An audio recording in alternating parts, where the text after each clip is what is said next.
Former cable TV actress Meghan Markle lost yet another good friend and ally here in the United Kingdom. And if so, how and why? Hi, good morning, Neil Sean here in the heart of London. Thank you for joining me today. Bit drizzly now, yes. And thank you also for your very kind comments on those recent interviews. Yes, London's smallest house. I thought mine was, and then I discovered that. Wonderful place, isn't it? Lovely sort of history behind these particular places. And you just realise that, you know, behind every door there's normally something lurking, isn't there? Normally me. But on a serious note, it is strange, isn't it? You know, you do look around London and think, everybody's gone here before, and I'm sure it's like that in your part of the world, your cities, villages, wherever. We're all walking through history, as I've said many times before. Even this particular story is really going to be very soon history, good or bad. The story really centres on the fact, if you recall, just over a year ago now, one of the lead presenters of a breakfast TV show over here, the ailing Good Morning Britain, which was hosted by Piers Morgan, and very successful at that period, was let go following the infamous Oprah Winfrey interview alongside Prince Harry. Now, his crime was, according to the CEO of that particular channel, that she wanted him to apologise simply because it wasn't good form what he was saying, that he didn't believe her on national television. He held his ground and they decided to axe him, or he left, depending on which version of events you wish to believe.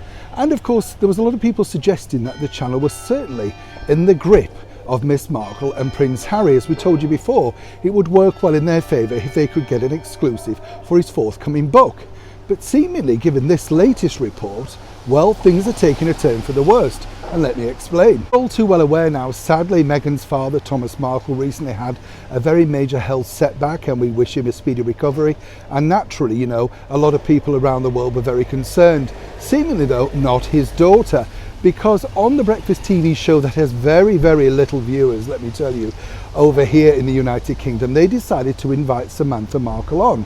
Now, it's very strange in itself, because what she wanted to counteract, as we often do here on this show, is the ludicrous stories that Meghan apparently had tried to reach out to her father to make sure that it was all right. As she very astutely pointed out, she is the person that would be dealing directly with anybody reaching out, her and her brother Thomas Markle Jr. So it was all fake news once again. That's what we like to do on this channel, debunk the fake stories, so we tell you what we know in real time. And you know, as I say often here on the show, I'm not paid by anybody. I'm not part of the Sussex squad or the trolls or the sugars.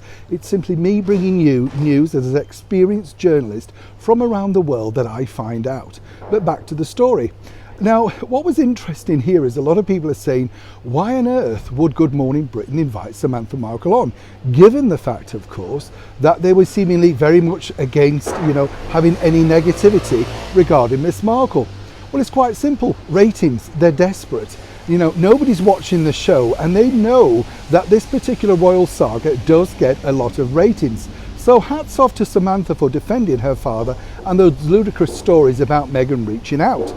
But where does this leave Meghan and ITV?